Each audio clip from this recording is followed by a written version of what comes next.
Hello, hello, hello, world. How's everybody? This is Louise Hicks, your host of Aim to Purpose Spiritual Empowerment Hour. And we are going to talk P. Diddy and power because a lot of times you think you have power and you really don't. So we have to really give this some thought and start using our critical thinking skills because if we don't, we're going to go deeper down the rabbit hole. And again, I'm Louise Hicks, your host of Aim to Purpose Spiritual Empowerment Hour. Subscribe, thumbs up, leave your comments, and let's talk about P. Diddy. Everyone should know by now that P. Diddy's home was searched and they are still after him. They are accusing him of lots and lots of stuff. So let's watch this quick video so you can see for yourself what's going on. And then I'm going to come back and give you some brief thoughts on what my thinking is and my perspective on what's going on. So let me go ahead and share this video. And again, Louise Hicks, subscribe, share, thumbs up, leave your comments. I'd love to hear your thoughts about what's going on as well. So let's share here and see what's going on with P. Diddy, Puff Daddy. He's known by lots of names. So it's been a lot going on with him. So here we go. Let's hear it. Hear the latest, that is, of what's going on with P. Diddy. From South Florida, this is Headliners, only on CBS News Miami. Hello, everybody, and welcome to Headliners. I'm Elliot Rodriguez. A man is accusing Sean Diddy Combs of drugging his alleged sex assault victims. That's one of the new details we're learning now about the sex trafficking allegations against the music mogul. We've also obtained new body camera video of the moment one of Combs' alleged drug mules was arrested at a South Florida airport as his homes were raided last week. CBS News Miami's Anna McAllister joins us with those details from Watson Island, as well as the Miami rapper who is coming to Diddy's defense. Caught and cuffed on camera. New police body camera footage obtained by CBS News Miami shows the moment 25-year-old Brendan Paul, an alleged drug mule for music mogul Sean Diddy Combs, was arrested for possession of cocaine and marijuana candies Monday at the Opa-locka Executive Airport. Diddy has been hit with 5 lawsuits over the last 4 months, accusing the rapper of sexual assault, sex trafficking, and abuse. The latest lawsuit, filed on behalf of music producer Rodney Little Rod Jones, accuses Diddy of sexually assaulting, harassing, and drugging him and others, saying Mr. Combs provided laced alcoholic beverages to minors and sex workers at his home in California, the U.S. Virgin Islands, Florida, and St. Bartholomew. The lawsuit goes on to say that during this time, Mr. Jones was forced to solicit sex workers and perform sex acts to the pleasure of Mr. Combs. I have a feeling that this is just the tip of the iceberg as it pertains to unraveling whatever scheme might be taking place. Spencer Kuvin is an attorney who represented several victims in the Jeffrey Epstein case. Kuvin says though the latest lawsuit was filed just last month, he believes law enforcement has had their eyes on Diddy way before his LA and Miami properties were raided on Monday. That means that they've been interviewing victims, they've been interviewing people behind the scenes. They probably already have numerous statements from individuals that have talked about what happened. And that is what probably supported the request for a search warrant on these properties. Okay, I think we've seen enough. And as you can see, it looks like P. Diddy, a Puff Daddy, is having a lot of problems now. And that goes to show you just because you have money and you think you have power, you will find out at some point, allegedly, if he's done all these things they're saying he's done, you find out how much power you really have. And it's interesting how this story is developing. The more we see every day on a daily basis, we see more and more and more. More is coming out. There seems to be more lawsuits coming out. I heard the other day, allegedly, that the federal government has filed a lawsuit, and apparently they're saying that TD Jakes, the pastor of the Potter's House in Dallas, is named in that federal lawsuit. Now, what his role is in it, I don't know yet.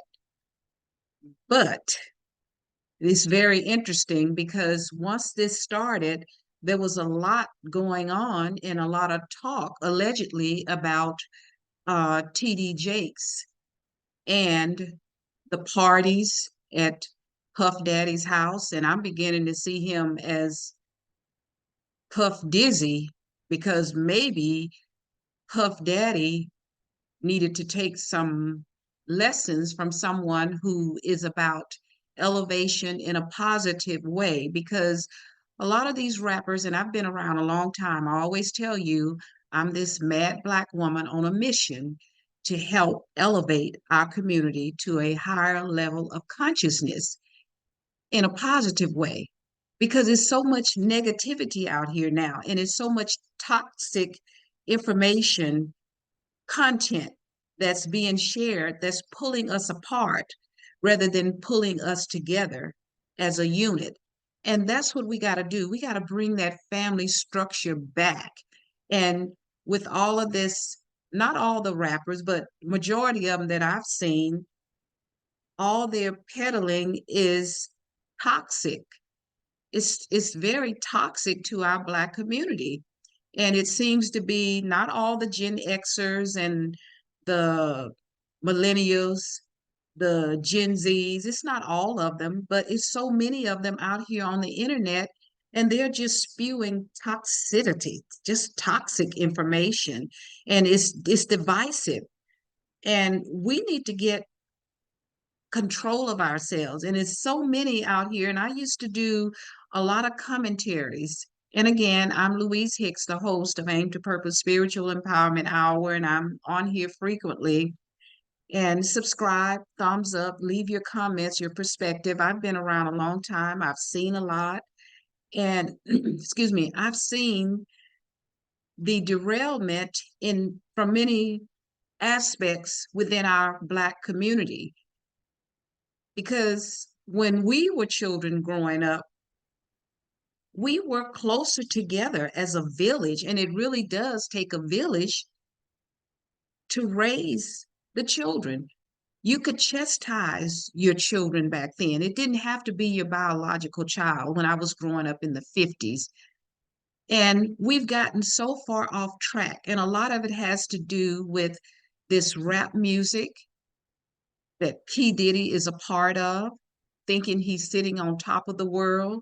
And now you can see his world is crumbling, and he has all these followers. A lot of these younger generations, they're following these entertainers, the sports figures.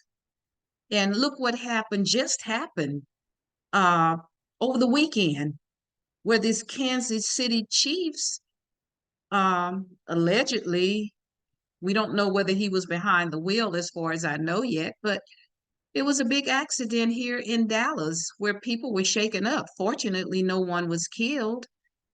And he was, I believe they said he's a wide receiver on the Kansas City Chiefs team that just won the Super Bowl.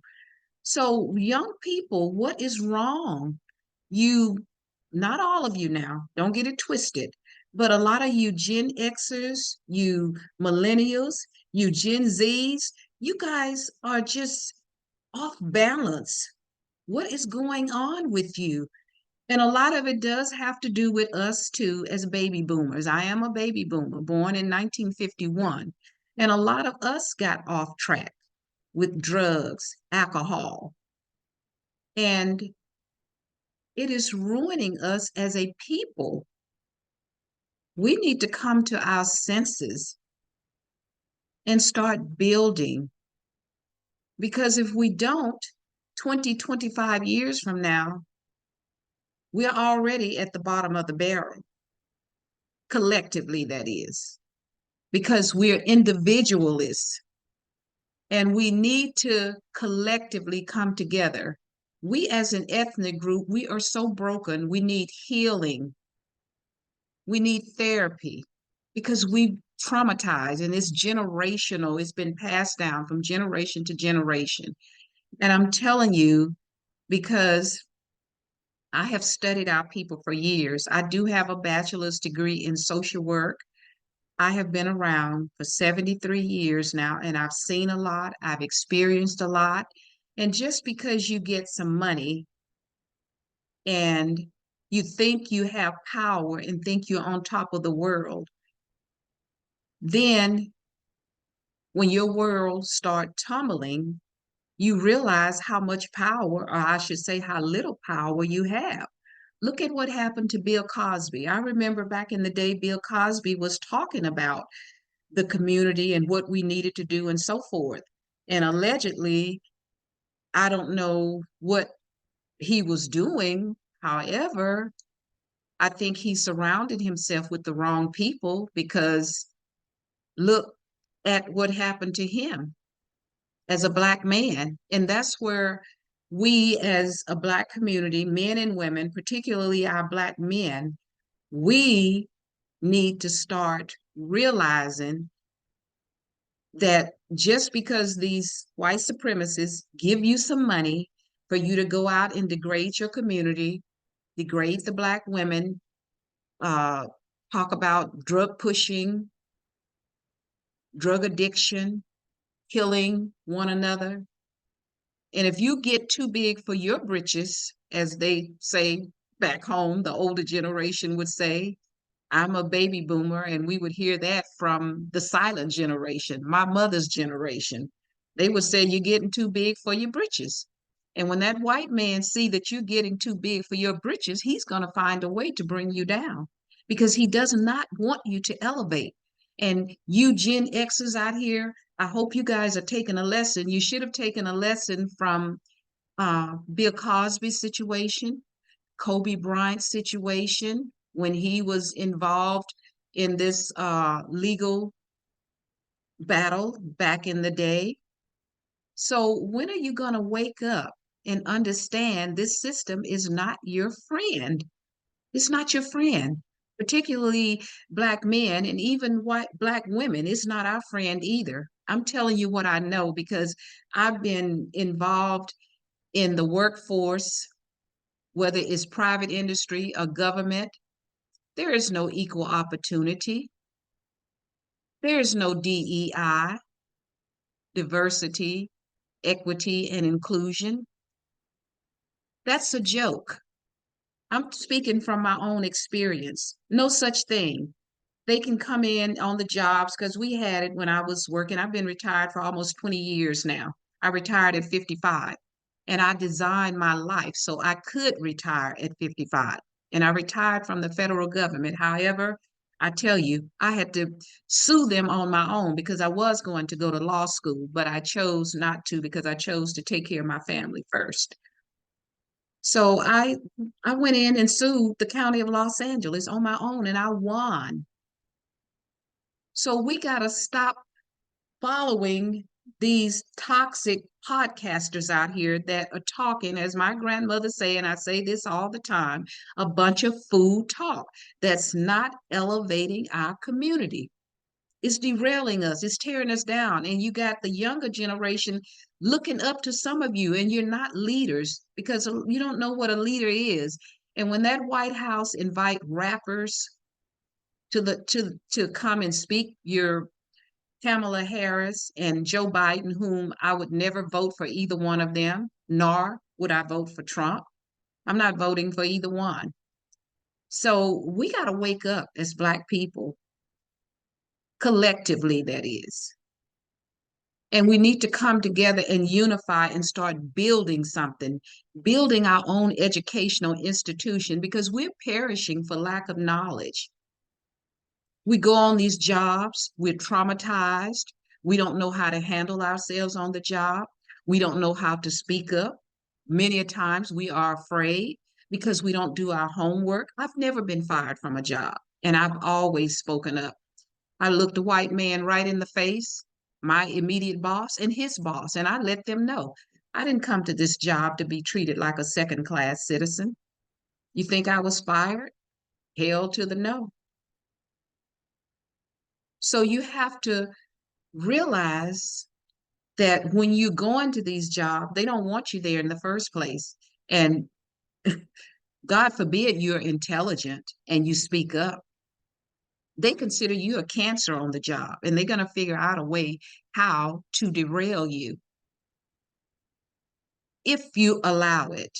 And if you do your homework, they will not fire you, but they'll do everything they can to try and have you to have a heart attack or a stroke on the job. That's what they'll do. But they won't readily fire you when they know you got the goods on them. I'm telling you what I know because I've been there and done that. And that's what we have to start doing. We got to come together.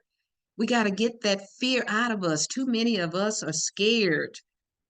And we're scared because we don't do our due diligence on these jobs. And that's why it's so important that we become entrepreneurs or partner with someone to become an entrepreneur. That's why I retired at 55 and I went back to work because the job just dropped in my lap. And those are the ones that I let them know. I didn't come here to be treated like a second class citizen. I worked in California, County of Los Angeles. I've worked in Texas. Won't disclose who I worked for. However, I let them know that I didn't come to that job to be treated like a second class citizen.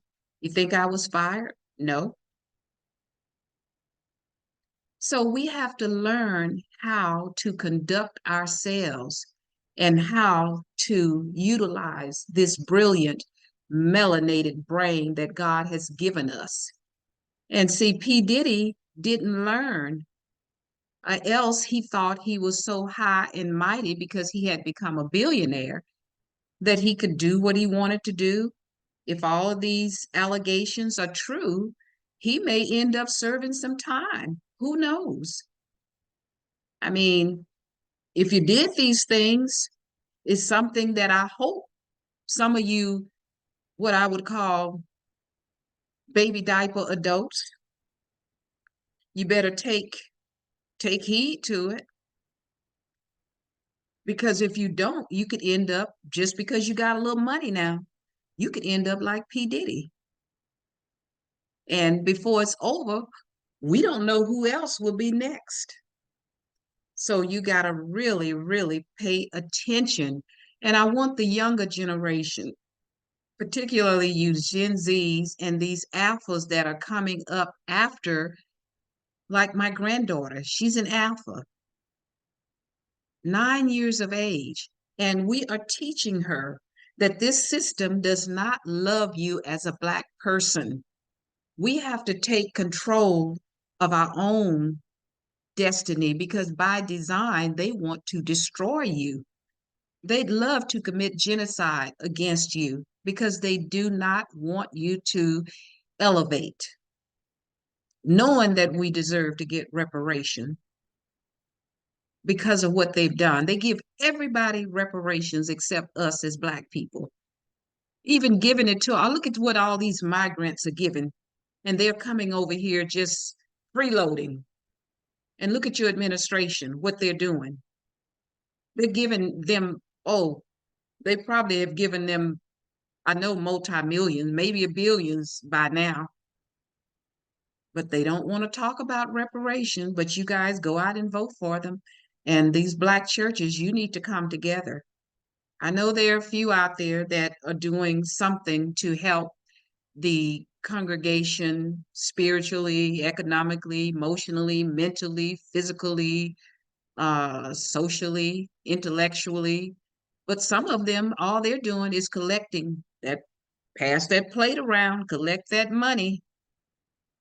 So you better watch yourselves because many of them are no longer, they say, as the scriptures say, they're coming to you sheeps wolves in sheep's clothing, but now a lot of them are coming to you wolves in wolves' clothing. They're not coming as sheep's in wolves' clothing. They're coming as wolves in wolves' clothing. That's how bold some of them have gotten. And don't get it twisted because I'm not talking about all of you.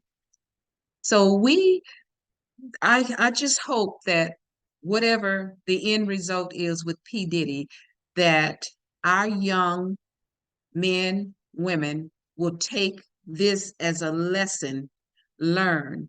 Because what you have to realize is you think you have power. And when you're working as an individual, you don't have the power you think you have. Collectively, we are a powerful people if we would only come together. And I'm one for flipping this script.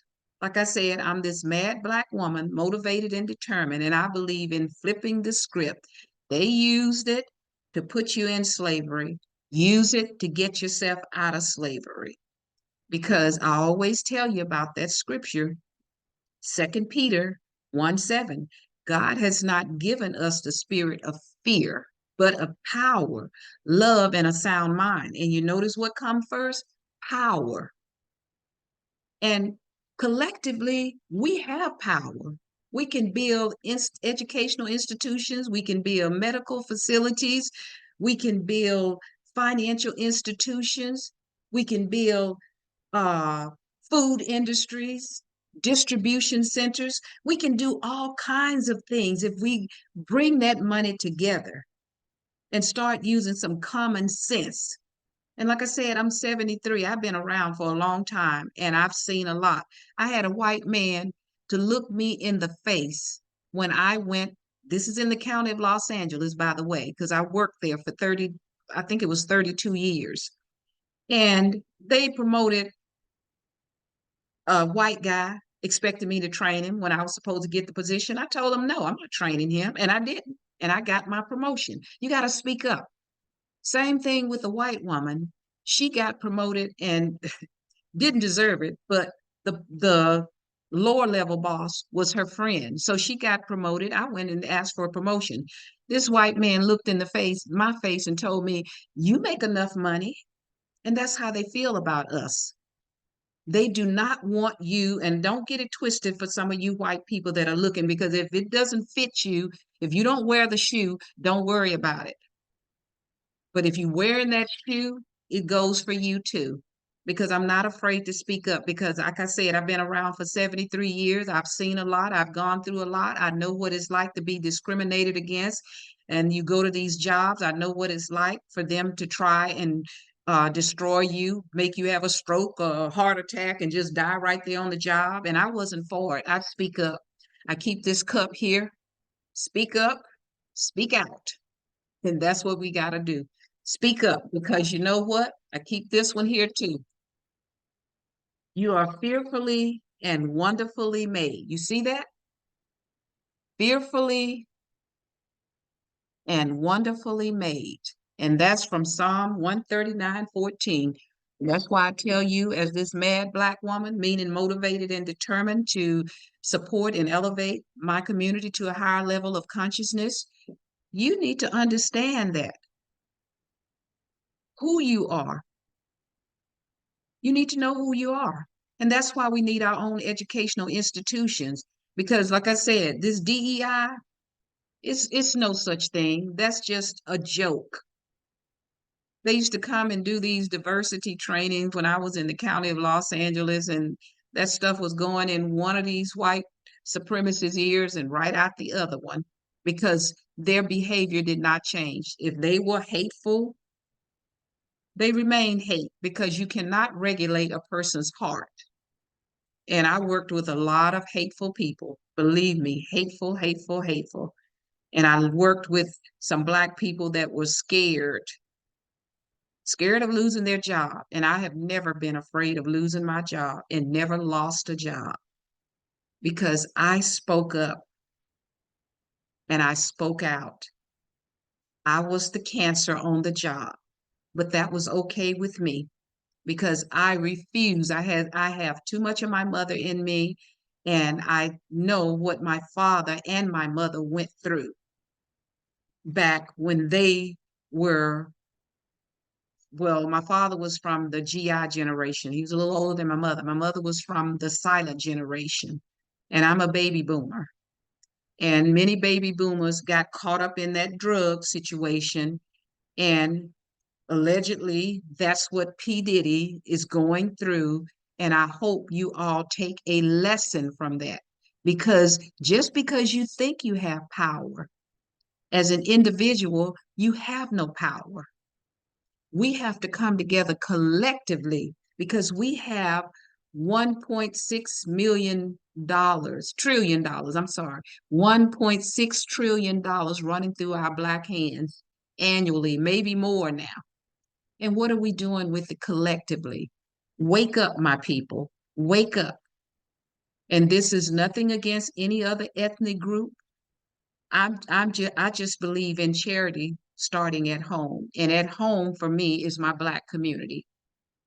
And I'm not afraid to speak up and speak out about it, because we need to come together collectively, and that's how we thrive. We don't want to just sit around and survive. We need to thrive. So, P. Diddy, whatever is going on with you and all of these allegations coming forward, I hope those surrounding you and others out here, if you're doing anything that you shouldn't be doing, like my grandmother always told us, bad association spoils useful habits. Flip the script. Remember, power. We have the power. God has given it to us. Power came before love. Because how are you going to love somebody if you don't have power and you're struggling every day just to survive? You're not leaving any legacy or generational wealth for your children. And I learned that years ago. Like I said, I read Dr. Anderson's book, Powernomics, back in the 1990s, and it was an eye opener for me. And it can be an eye opener for you. And I have all of the books, Powernomics, a blueprint to help you to understand what you need to do, because this system is not your friend, Black people. It's not our friend. We need to be each other's friend and be each other's brothers and sisters keepers and help to elevate, because we perish for lack of knowledge. So let's sharpen each other's tools and let's come together. And again, I'm Louise Hicks. Share, subscribe, leave your comments. I'd love to hear your thoughts. So let's see what's next for this P. Diddy saga. Let's see what's next. And like I said, when you think you have power, sometimes if you're going in the wrong direction, you're going to find out how little power you have, which is none. And that's what we're seeing now with this story unfolding. So with that said, again, subscribe, share this video, because I'm hoping it will help some of the younger generation, because a lot of the baby boomers did drop the ball getting involved in drugs, alcohol. I know because I saw it. I didn't do it, but I saw it. I saw them. So with that said, remember, your power lies within you, and it's about power for our people. Let it loose. Your power lies within you. Let it loose. Okay? And with that said, I'll see you all soon. Take care. And let's see how P. Diddy's story unfolds. And until next time, remember, again, your power lies within you. Let it loose in a positive way. Much love. Louise Hicks. Subscribe, leave your comments, thumbs up.